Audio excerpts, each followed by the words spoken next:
Et si je te disais que ton cerveau te ment? Oui, il te ment et c'est lui qui ruine ton énergie au quotidien. Je vais te partager quelque chose que je n'ai pas beaucoup partagé sur les réseaux, en tout cas pas souvent.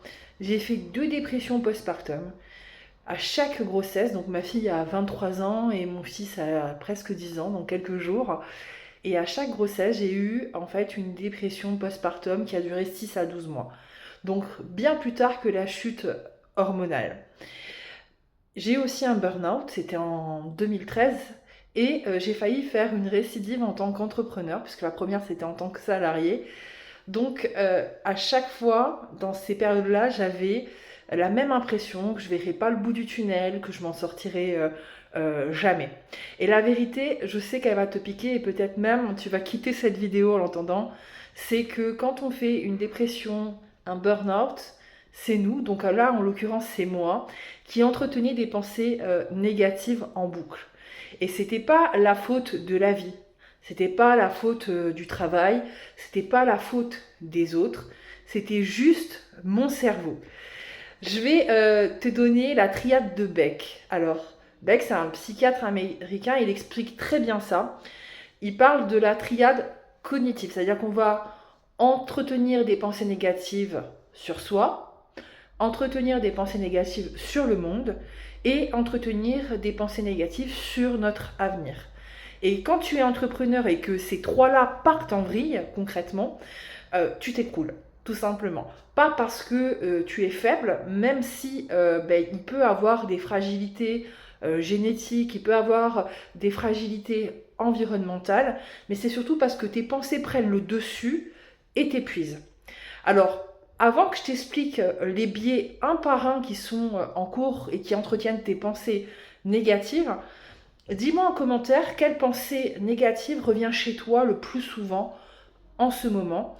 Déjà, ça va te permettre de la conscientiser et ça va t'alléger.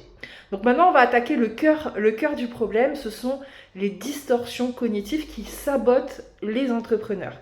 Et je vais t'expliquer les 5 principales de manière très très simple. En tout cas, je vais essayer. La première, c'est la surgénéralisation.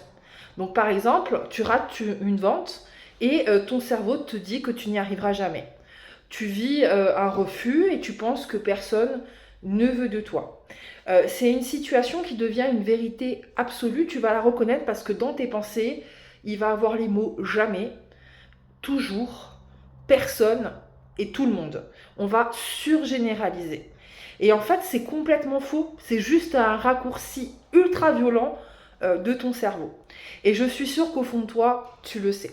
Tu vas retrouver d'autres phrases qui sont, par exemple, sur le monde, tous les riches sont des cons, ou sur ton avenir, je ne verrai jamais le bout du tunnel, ou sur toi, j'ai toujours été incapable. Bref, tu surgénéralises et c'est complètement faux, c'est un raccourci ultra violent. La deuxième, elle ressemble un peu, mais c'est pas exactement la même chose, c'est la dramatisation. La dramatisation, c'est là où ton cerveau transforme un petit grain de sable en un désert. Il transforme une petite chose en une catastrophe mondiale. T'as fait un post et tu n'as pas eu beaucoup de vues dessus, c'est foutu, mon business va mourir.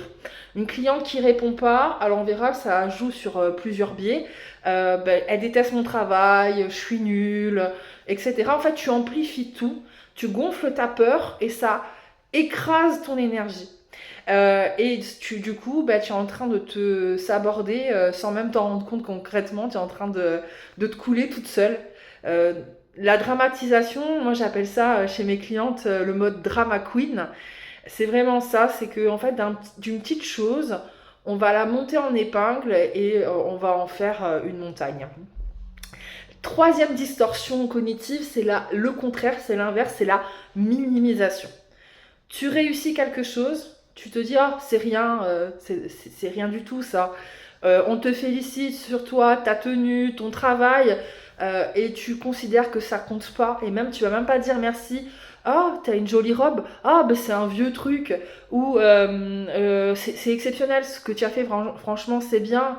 Ah, c'est pas grand chose. Enfin bref, tu vas pas dire merci pour le compliment qu'on te fait.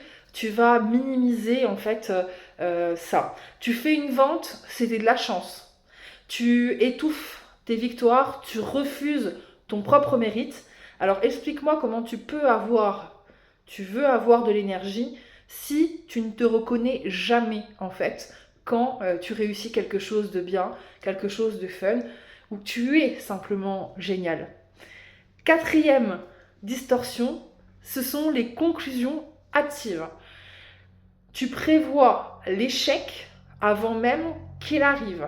On a déjà fait une vidéo sur le vagabondage mental et dans cette vidéo, je t'expliquais que tu vas te créer un film en catastrophe en fait. Et c'est exactement ça, les conclusions hâtives. Tu n'as aucune preuve, mais ton cerveau va conclure pour toi. Ça ne marchera pas, personne ne va acheter, on va se moquer de moi. C'est pas du réalisme, c'est vraiment un biais. Et pour ça, j'ai souvent une histoire très drôle, enfin, pas drôle sur le moment pour cette dame, de l'anniversaire de mariage. C'est une femme qui reçoit un appel de son mari, c'est son anniversaire de mariage. Chérie, ce soir, mets-toi en bombe, on va dans ton resto préféré, on va passer un grand moment à deux. La femme est super contente, elle file à la douche, elle enfile sa plus belle robe, elle se maquille, elle rejoint le restaurant. Son mari n'est pas encore arrivé, elle se met à table et elle attend une demi-heure. Pas de nouvelles, c'est bizarre, il est toujours ponctuel. Elle commence à lui envoyer un message et il ne répond pas. Elle appelle, il tombe sur répondeur. Et là, d'un coup, dans sa tête, elle va se dire « Oh punaise, c'est vrai que la dernière fois, j'ai vu avec sa collègue des petits regards, des petits trucs.